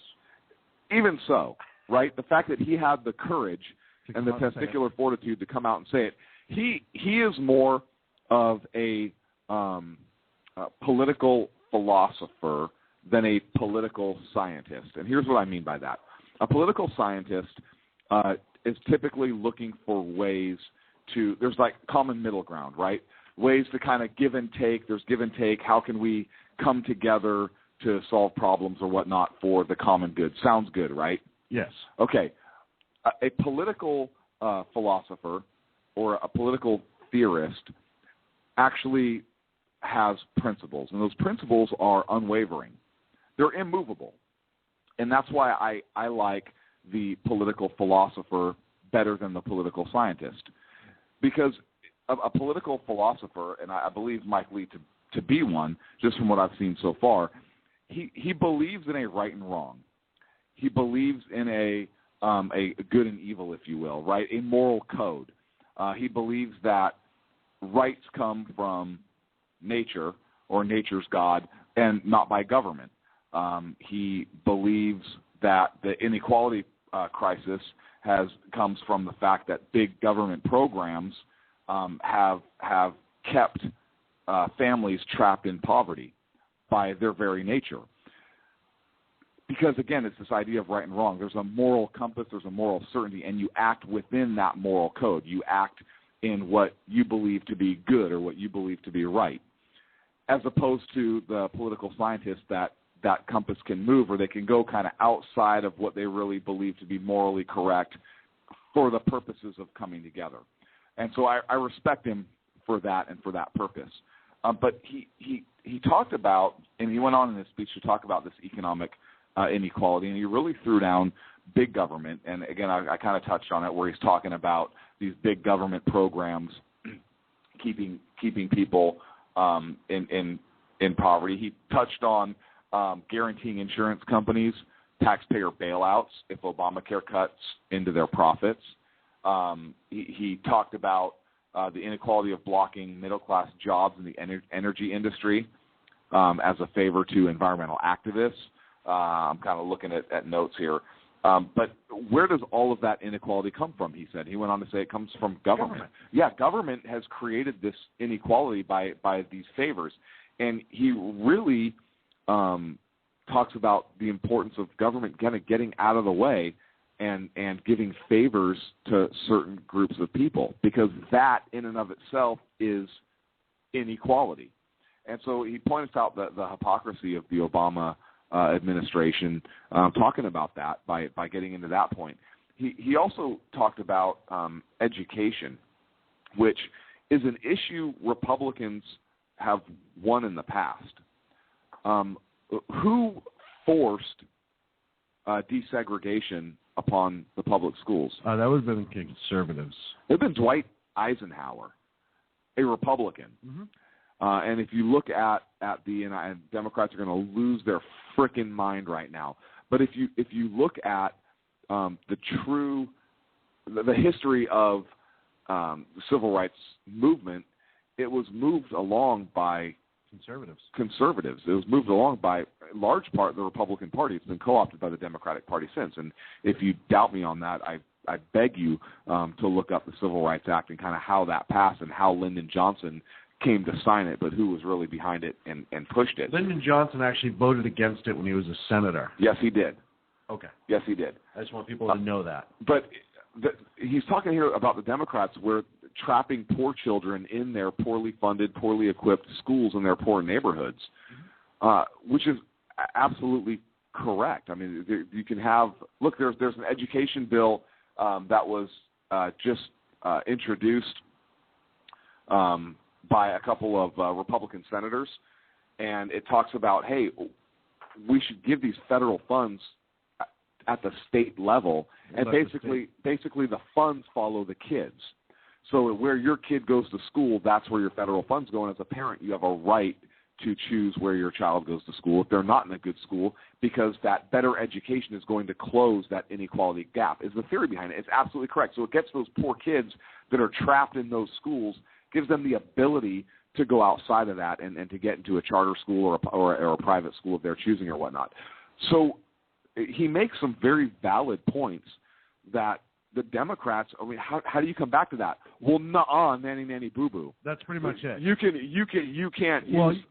use public funds because what if they choose a Christian school? Well, guess what? There's nothing in the Constitution that prohibits those dollars being used for that. Is that the federal government has to do it because some states are essentially like irresponsible children can't be trusted, and education should be at the local level. So I know I kind of went off on a tangent there, but there were a lot of things that I liked about his rebuttal, and it was only a 12-minute response. Total, right. And in that 12 minutes, he basically hit him point by point. And again, he did what the Republicans failed to do, because the Republican response, it was your typical party line response. There's a reason he was in front of a Tea Party Express drape when he gave that, because it was a very Tea Party, true conservative point of view. And I thought he did an amazing job. I like Senator Lee. I think he's a good guy. Another thing I picked up is Obama talked about, when he was talking about terrorists, talked about extremists. Yes. And it struck a nerve with me when I heard him use that word extremist, because I think about how he likes to paint. He makes that connection all the time between Tea Party. And I say Tea Party, right, but he talks about extremists. Well, what is Tea Party really? Are they extremists? Are they out to kill at people? No, they're for small government, individual liberty. But they want to, we've said before, so how is that extreme? That word association. If they yell terrorist enough. Exactly. Then, if he says extremists referring to terrorists enough, and now he says it to, look, I was having a conversation on the street with somebody, and they said, so I said, hey, I'm conservative, and they were definitely not conservative at all. And the response was, oh, but okay, so what are some of your views? And discuss some of these. And this, I kid you not, this is the response I got, oh, so you're not one of those teabagger extremists. Right. And I said, actually, everything I just outlined to you is in line with what the Tea Party believes. I mean... I didn't go into, hey, teabagger is really kind of inappropriate, because if you Google teabagger with your safe search off, you'll see why. But I let it go. But people don't understand what the Tea Party really is about, or what it stands for. They don't understand that it is very much in support of the American government and the love of country, but it's for individual liberty and for the government to stay out of those personal choices. Well, that's because mainstream media has done everything they can to destroy that movement. They really have turned on their propaganda machine against it. They really have, and the general public has bought it. Right. Very few people know the true beliefs of the Tea Party. Yep. She was floored by the fact that I said, actually, everything I just outlined to you is Tea Party view. Completely floored. Did she almost fall right out of her Birkenstocks? Yes. Oh, wow. She's a wonderful lady. She really is. She's a great person, Christian lady, but she didn't. And I mean, very educated too. I mean, it's not like I'm dealing with somebody. I was dealing with somebody who's uneducated, but she really had no idea that's what it was about. So she very quickly just swallowed what the narrative was, And I find more and more that a lot of people, because they voted Democrat 25 years ago or 30 years ago, they're still voting Democrat today just because. And that drives me nuts. I actually had a friend that I talked to who older than I am, but he used to vote straight Republican nonstop. His family did it. He did it forever until the last couple of elections. He didn't vote for Obama because he doesn't like him. He didn't think that he was healthy for the nation, but he votes now to the person that he thinks is the most principled for the job versus one or the other. And whether I agree or disagree with who he votes for, at least the fact that he's putting that much thought into it versus just walking in, pulling a handle, and walking out, I gave him mad props for that, because I think that's what more and more people need to start doing in this country. And listen, we're not going to agree on everything. We'll agree on some things. And that's fine. One of the things that I think government would work better if it did is pass the things that we agree upon, and then get that out of the big things out of the way, and then the stuff that we don't agree upon we can hash out later. Look, before we go to break, there's a story out of New York I want to touch on, and it's a tragic story, but it's also a feel-good story all at the same time. There was a 9-year-old boy, I believe it was in Fairport, New York, who died in a fire, saving some family members. 6 of his family members got out. He died trying to save his grandfather. Tragic story. However, the firefighters down there adopted him as one of their own, and he was laid to rest as a firefighter, full honors. That's amazing. So it's just an amazing. God rest his soul. God rest. I got chills. Reading it, I wanted to bring that story to our listeners. No, the young man's an angel, and you know what those firefighters are too, for giving them the recognition that young man deserves. Absolutely. So great. He died a hero, so I'm glad he got a hero's funeral. Absolutely, that needs to happen. And great job. Those firefighters are true patriots. Absolutely, nothing but respect. 347-205-9399. We're going to be back on the other side. 3 minutes here. We're going to talk about the Farm Bill a little bit. Maybe the immigration bill. We're not going to have time to get into all that. We'll talk about whatever we feel like. Here on the Sackheads Radio Show.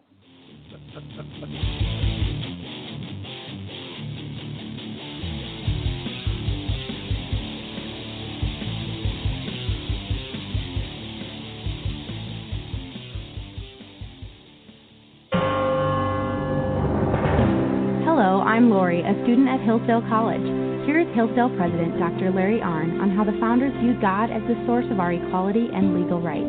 America's founders knew, obviously, that human beings are not equal in terms of strength or beauty, or in terms of intelligence, industry, or talents. They understood that because of such differences in talents and things like that, some people would be wealthier than others. But human beings are equal, the founders believe, in their possession of natural rights, such as the rights to life, liberty, and property. Today, many Americans reject this equality of rights in order to pursue equality of condition through redistribution, or spreading the wealth around, to use a famous formulation. This is destructive of liberty as the founders understood it. This Constitution Minute was brought to you by Hillsdale College. To join the national conversation on the Constitution, go to constitutionminute.org. Hey guys, it's Sean from Sackheads Radio. I know I've said it before. Check out our friends at conservativeoutcry.net, but I really mean it. You want interesting and exciting political commentary and analysis? That is the place to get it. Different, always spot on, always truthful, never pulling a punch. conservativeoutcry.net. Tell Rooster to get Bulldog back on and that Sackheads Radio sent you. And also, coming soon, the Sackheads Radio Forum on conservativeoutcry.net. How you doing? John Grant here. When I'm not slaving over a hot microphone on the 405radio.com Saturdays at 10 a.m. Eastern, I check out Sean and Clint here at Sackheads Radio. We all appreciate the best political bloggers, writers, and commentators. We either get them on our shows or we make fun of them, as it should be. So check us out live Saturdays at 10 a.m. Eastern or forever on the podcasts on the 405radio.com.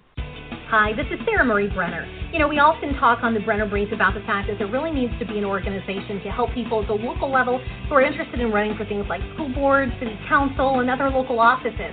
Well, I think I finally have the solution for you, at least for you women out there. It's called Politigal Network, Politigal Network.com. Their website's going to be launching mid-August, but they're already on Twitter at PolitigalUSA. I encourage you to follow them and become a member. Their goal is to be the #1 resource for conservative women. So if you love freedom, liberty, the United States of America, and politics, check out PolitigalNetwork.com or Twitter at PolitigalUSA.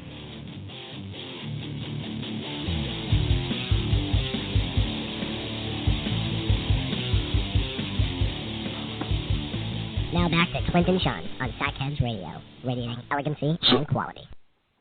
So as Republicans are looking at immigration, and they're looking at an immigration bill, immigration reform.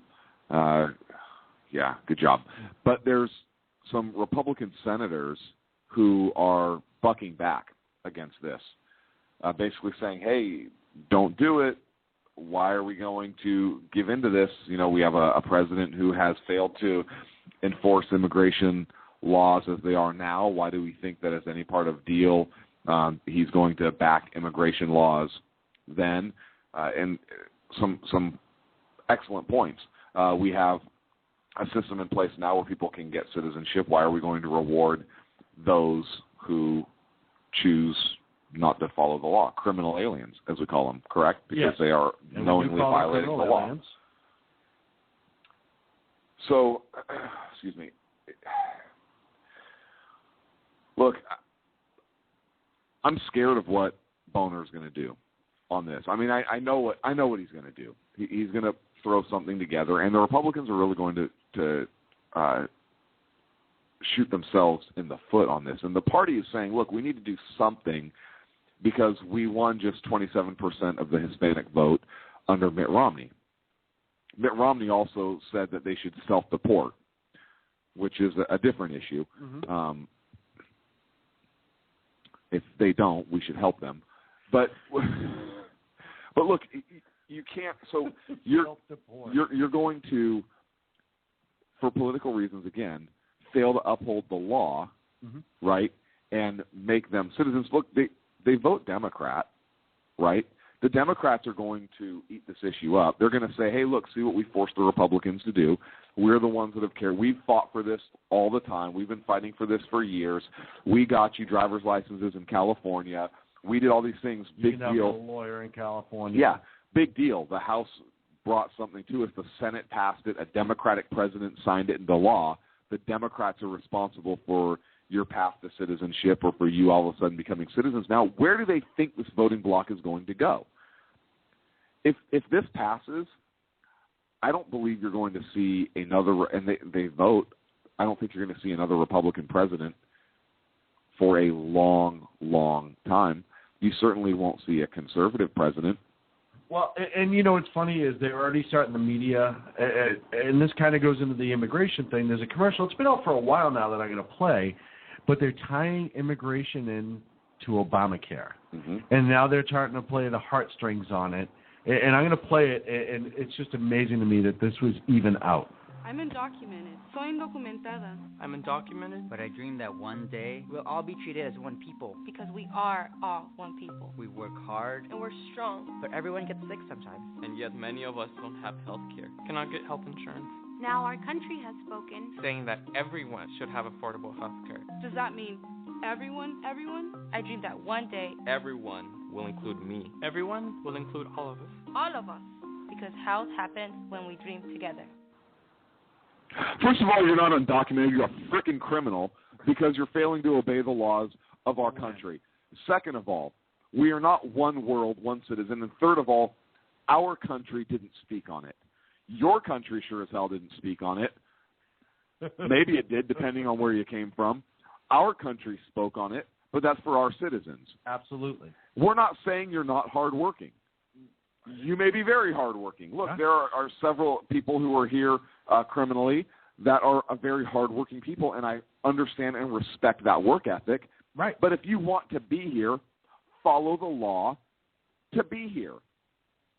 We welcome you. Look, I welcome immigrants into this country. We are a nation built on immigrants, but people that did it lawfully. They followed the laws at the time that were in place at the time they came into this country. Yeah. If you're here criminally, we are not going to pay our tax dollars for you to get freaking health care. If you have the money to purchase your own health care because you are hardworking and you find a company that wants to sell to you, then okay, as a consumer, you can purchase that. But my tax dollars should not be used to subsidize you or to support you because you are here criminally and you get sick. It is not my – health care is not a right. You do not have a right to health care. God did not say everybody has a right. Adam, Eve, here's a hospital. You have a right to health care. You have a right to self-defense, right? You can also go see the gynecologist anytime you want. Right. You have a right to self-defense. You have a right to liberty. Right. You have there are certain things you do have a right to. You have a right to self-defense, which dovetails into the right to keep and bear arms. You do not have a right to visit a doctor when you're sick. Right. That's not a right. Well, That's a privilege. I thought it was pretty funny. And too. it's like all young people in that commercial. Yeah. It's all these 18 to 22-year-olds. It's definitely the heartstring tugger of, who's going to say no to those people? And that poor little kid, he was probably brought here illegally and all this other stuff. Whatever. And if you're here illegally, we're not going to let you die. If you have a life-threatening disease, we'll still take care of you. We're still going to take care of you. It's not like we're going to leave you on the doorstep of the hospital. Yeah, sorry. But if you have a runny nose, buy some frickin' Sudafed. Or you can do what everyone else does and go to a free clinic where they require no ID. And you walk in, you tell the doctor what's wrong, they give you your prescription, you walk out. There are plenty of those clinics that are privately funded, not just federally funded. Right, privately funded. Privately funded. That I don't agree with you being here, but if they're going to accept, it's there. Pay cash. Yeah. If you're so hardworking. Pay cash. Right. See if that private hospital will set you up on a payment plan. Something. Absolutely something. Well, it's funny is I was reading an article this week out of North Carolina about a guy that was bitten by a copperhead snake. And he said he was in the hospital 18 hours. He got his anti-venom. And they charged him $86,000. The insurance picked up X amount of dollars. And I thought to myself, well, that's funny because this just happened. It's after Obamacare. I thought it was supposed to be affordable now.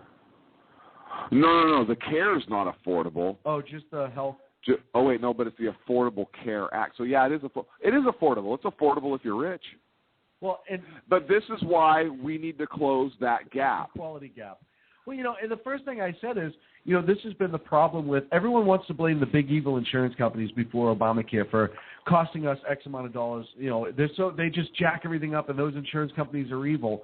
What people don't realize is the cost the insurance company eat is from the hospitals, and a lot of the hospitals that are for profit, jack up ridiculously. Those little paper cups they give you the pills in, 50 cents a piece. Because they know the insurance companies are going to pay it. They have to pay it no matter what. So what happens if we outlawed all insurance companies for medical and we went just to a cash-only system? What would happen to those prices? Just like the housing market, right? Absolutely. It would have to collapse because if nobody could pay it, they would not charge. Which means, guess what? Those medical devices they install in hospitals, the price would come down. It's a ripple effect. But now the downside of that is this. Those big evil medical companies that get lots of dollars for medical equipment, they charge exorbitant amount of prices for Dixie cups, they give you pills in and so forth. Those companies that in turn charge the hospitals ridiculous amounts of money for their equipment, they're doing research. And they do research and development on things like new drugs, new procedures, new medical instruments. So I have a hard time blaming big evil insurance companies. Again, my ridiculous argument to people that say that is I say, okay, then outlaw them. Outlaw those big ridiculous insurance companies. We go to a cash-only system. It would definitely drive prices down. Flip side of that is research and development will probably suffer. New drug. According to Obama, the feds are going to handle that. Perfect, because they do things that are so awesome. CDC's all over it. Yeah, EPA. They're just no, but it's just Department of Education. Yeah. They got a bunch of kindergartners in there. What happens when I mix flour and syrup? Put some leaves on it. Windex it. Oh, jeez, I forgot. The Greek connection over here. Formula 409. What was that? Was that from what? My big Greek wedding or something like that? Windex. Put Windex on everything? Yeah. That's why Sacco defended it. For the Irish, it's just duct tape and super glue. It's the exact same thing. I just super glue your finger back on. You'll be fine. So, yeah, all that dovetails into immigration in a way. Immigration, people don't realize what a major deal immigration is, what it'll do to our economy. And, the president threw out all these numbers on how it's going to help and all these people say that if we just make these people legal, but you're missing the point of the precedent. Because you know what's going to happen? I don't trust that the government's ever going to secure our borders. I really don't. I just don't think they're going to be able to do it. As much as they say they're going to do it, they haven't done it yet. Remember the war on drugs? Yeah. They did such a good job on that. There's no drug problems anywhere in America, thank goodness. Right. All these other different problems that we have, and they think that we're going to be able to secure the border. So they're essentially saying no one else is going to make it in once we make everyone a citizen and call it a day. bull. People constantly find new and exciting ways to get into this country, and it's. I understand, and I understand why they want to be here. But the simple fact of the matter is people are always going to sneak into this country illegally. Yes, and they need to be hunted down. And that's not what you were going to say. No, I apologize. Once you start giving them not only clemency but a citizenship, and say, and health care, you're fine, free food healthcare, stamps, here you go, you get a car, license, you can be a lawyer, a house, et cetera, et cetera, et cetera. Now you're here for. At some point, we won't be able to sustain. Because we're already reaching that point. Here's another problem. You're bringing as more undocumented workers come in, or now criminal aliens are coming in, and you say, hey, we're going to grant a path, and so more come in. Oh yeah. Right.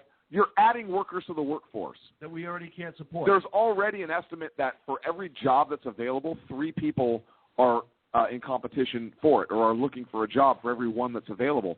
So now we're going to flood the workforce. Well, they're already getting jobs in like labor. You know why? Because they can charge less for a job. Yes, they can. And so where's your income inequality there? Yeah, absolutely. How are we going to bring that up? Well, there are jobs that other people don't want to do. Well, then guess what? If there are jobs other people don't want to do, and they're available, then maybe they don't need the freaking government assistance. They're all going to be making 10-10, baby. Right? Absolutely. And this is the thing that kills me is, this dovetails into the minimum wage increase that they're talking about and that the president talked about. Mm-hmm. Minimum wage jobs were not meant to be career jobs. They were introductory only. They were introductory, entry-level jobs. We all had them growing up. I worked. I was a dishwasher. I delivered newspapers. I worked in a yogurt shop, frozen yogurt shop. That's so West Coast of you. I actually did manual labor. And who's Emmanuel? Listen, that's perfect. Hey, don't ask, don't tell, brother. Go ahead. But that's what they were supposed to be, mostly for college jobs, high school, so people could do it part-time when they went to school, et cetera, et cetera. Because contrary to what a lot of kids think now, you worked when you went to school. My brother was the prime example. He went to college, it seemed like 20-something years, but he became a lawyer. But he always held a job while he was in college, part-time. Mm-hmm. Always did. And I had a lot of friends that did the same thing because that helped supplement what they needed to live on, and that was just life. Well, we've talked before. When I had my first job when I was in junior high school, mm-hmm. Actually before that, I think I was in like 5th or 6th grade. I started mowing lawns in my neighborhood. But we've talked about, we've had jobs as far back as we can remember. That was my money, right? I mean, if I wanted the G.I. Joe with the Kung Fu grip, I needed to pay for it, right? If I wanted that big wheel with the power slide, I needed to pay for it. And if I wanted to go out on a date, I needed to pay for that, right? I got my driver's license. I needed to pay my insurance. I needed to pay for gas. I had to make that happen. My parents didn't hand me everything. My parents taught me responsibility, right? Great life lesson. My parents were great, but I had to work, and that's just the way it was. Which made it great. Absolutely. It made it even better, and I appreciate that to this day. When I have a 60, 70-hour work week, I understand. And that's the other thing, too. The president spoke, going back into the economy and everything. He said, people are working harder now just to maintain where they are. No, people have always done that. Mm-hmm. I don't know why that's this weird misnomer. I can remember my dad worked a ton of overtime and everything he could just to keep food on the table for the 4 of us. My mom worked in Burger King at night after my dad would get home from work. My sister would babysit us so both parents could work sometimes, et cetera, et cetera. That's how people survived, because that's the way of life, is that you have to earn what you want, and it's not just handed to you. And I don't know why, and when you mention the young kids, like, I can't find a job. Well, go get a job digging a ditch. Oh, I don't want to do that. That whole work ethic has just flowed out of this country at a pace that we just can't keep up with. That's why I laugh when he talked about his shovel-ready jobs in his State of the Union. He brought that up again. And when he was talking about road and infrastructure, who's going to do those jobs? You know who's going to do those jobs? The 11,000 criminal aliens who are, when they get amnesty. 11 million, thanks. we cannot afford a surge in unskilled labor in this country. Safety tip. Thanks, Egon. You're welcome. We can't. We cannot afford a surge in unskilled labor. They're already here. It's different when they are legally able to work here, and companies can legally hire them. Right now, they can't legally hire, right? So if they can now legally hire them because these unskilled labor are now legally they're going to be competing with. Start the process. Just get a work visa. I have no problem with that either. When college kids come over from other countries to go to school here, they get a work visa, or they come here to visit and stay with family for months and get a work visa. Or they come here to go to school, get our education, and learn how to fly jets into buildings, or come here to get an education and learn how to build bombs. But I understand what? a lot of kids. I know a lot of kids come here to go to school. They go to college here, and they pay for it. They do their work visa so they can work, and a lot of them, that's their path. That starts their immigration path. Right. Or, you know what, serve in the United States military for 6 years. Absolutely. Right? Serve in the United States military for 6 years. I have nothing but respect for the folks. Learn English. Hey, you defend our country. You get citizenship upon discharge. I have no problem with that. Absolutely not. I salute that. I would absolutely be humbled by those folks that take that path. There's a million different ways to take the path into the I don't know if there's a million. Well, we'd probably have to comb through. We'd have to there's comb at least through 11 the million laws. ways to get in here illegally. Right. But there's a bunch of ways to get here legally. Right. And do the right thing. And if you truly love this country and you truly want to come here to have the opportunity to be great, and you truly want to be part of this American way of life. Aha. But they don't. Yes. They do not want to assimilate into American culture. Right. They want to bring their cultures here, and we have to be tolerant of everybody else, but they don't have to be tolerant of our culture. How would it work if we went to another country, picked the country, and demanded that they tolerate our culture? Yeah. What would happen if I went to Buckingham Palace and I hoisted the Stars and Stripes and I wore a powdered wig? Never mind. Yeah, let's not even get. Let's not even go there. It's funny. I have a couple neighbors on my street that are both legal, but they're of Mexican descent. Okay. They're Americans of Mexican descent. But here's the difference. In their garage, they each have a Mexican flag. Mm-hmm. One of them has the American flag up over it. Mm-hmm. Served in he was in the Army. Okay. Did his 4 years.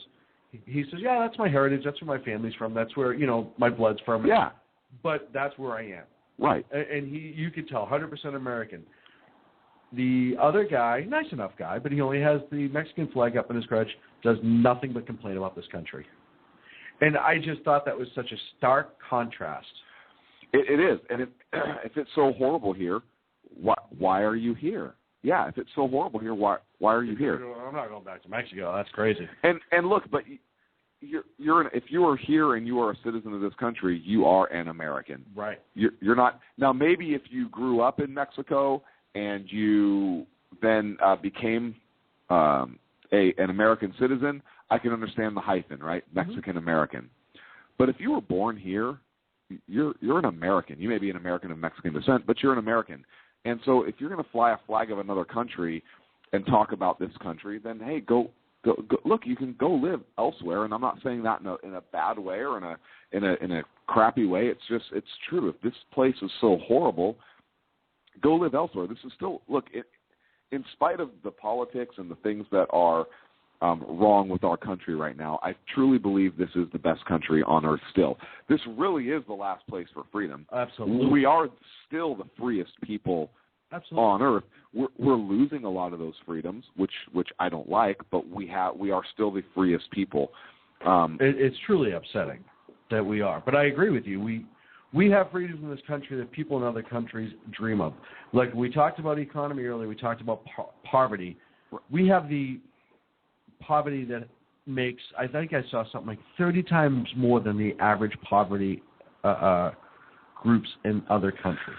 So do you appreciate something more if you have to work for it, or do you appreciate something more if it's just handed to you? Not as a gift, but just here you go. Hey, Sean, here's a new car. Are you going to drive that car or take care of that car as much as if it was something that you had to save up for and purchase? No, absolutely. It would Okay. be much better if I worked for it. And so I'm not going to give you a Porsche, Sacco. Unless you're talking about the prostitute down in the corner named Porsche, then maybe we can work something out. I'm kidding, because we're conservatives. So if they're just here and they don't have to work for it, are they really going to appreciate what it is that they have been gifted? Or are they going to appreciate more if they have to come here and go through the process and work for the title American or for the citizenship status? That is the other side of the issue. I know we're kind of down right now. You want to talk about crazy California? Which part?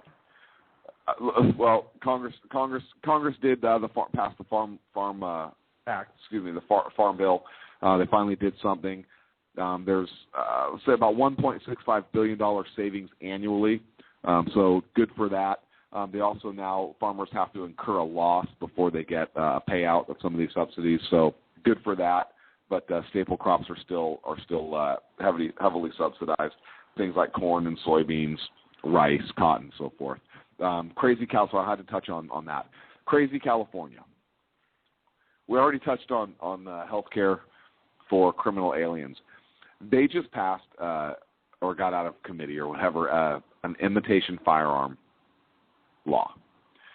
So if it's a BB gun or an imitation firearm, it has to be like clear or a different color or something, because there was how old was he? 14-year-old that pulled out a fake AK-47, and aimed it at law enforcement after repeated orders to drop it. It looked real. Law enforcement shot him. Hey, you know what? They get paid to go home at the end of the night. They get paid to do the right thing. These deputies were in fear for their life. What if it was real? They shot exactly. It's not uncommon. It's unfortunately, as much as AK-47s, full rock and roll in the hands of criminals are very doesn't happen in California because we have law. Oh wait, no, it happens all the time. It happens even though we have laws against it here. Look, 14-year-olds commit mass murder. 14-year-olds commit murder. They commit rapid mass murder. They commit school shootings. So the fact that this 14-year-old had a gun that looked real, cops shot him. Hey, you know what? It's very sad, but next time don't aim a fake gun at cops after they kill you. California, you're going to start changing laws. So there's on one hand, I see the one argument. Hey, if it's clear, you can see through it, more readily identifiable. It's a toy or imitation gun. It may cut down on incidents like that. I see that argument. However, there is a danger to this that I think some people aren't taking a look at, or a lot of people are not taking a look at, and that is there are real guns that are manufactured to look like toys. Mm-hmm. There are real guns that are manufactured in multicolors, that are marketed for younger generations, that are marketed for females, that are pink, that are multicolored, that are green. They make real firearms that look like toys. So a side effect or a problem of this bill is obviously now you're going to have law enforcement hesitating when they see something, because look, the criminals know what's out there. They know what cops can and cannot do. They get ahead of it. That's why they're criminals. So you're going to have a cop that is that either A, or a private citizen, that either A, hesitates and gets killed, mm-hmm. or B, doesn't hesitate based on training or whatever. They know that these toy real guns are out there, and they shoot this person anyways, and everybody's going to point to this and say, this cop should have known better. Again, we put all the pressure on the wrong people, and I don't know why we do that. You know, one of the things this is what scares me about the country when we take things from California, like most of our ridiculous gun laws that we have in this country that start in California, and this is going to be probably something close to that. We legislate for such a small percentage of occurrences that we constantly are legislating ridiculous, over-the-top laws to respond for individual incidents. Instead of letting the incidents be what they are, right, wrong, or indifferent, for some reason government feels like it's their job to step in every single time and fix the problem. I look at it a totally different way. I really do, and I feel bad for the families involved, but I think that somebody has to look at it and say, well, maybe other kids will see this story and say, hey, you know what, when a cop tells you to drop what's in your hand, if it's an imitation gun, do it. take responsibility, because that's all they're doing right now. Whoa. They're taking the responsibility You out can't of the take hands of responsibility. this young man, right, wrong, or indifferent. They're taking the responsibilities out of this no, whether he was right, wrong, or indifferent. He was wrong. He was wrong. But they're taking his actions, his responsibility out of this equation now, and putting it strictly because on... there is no personal responsibility or accountability anymore. Exactly. It's all government's job to fix. It's not his fault. He was turning his life around, Sean. He was misunderstood. The cops should have known better. The cops executed him. On that note, we will see you next Wednesday evening, 8 p.m. Pacific, 11 on the East Coast. They executed that poor young man. That poor, helpless... On Facebook. Find us on Twitter at Sackhead. Young man. That fine. Yeah. Have something for the show. Email us. Wonderful. At shrmedia.com. For Him and Oscar Grant. Sackhead Sacco, this is Sackhead. They were turning their lives around. We'll see you next week. Just doing it. Just doing the right thing. That's what they do. It's nobody's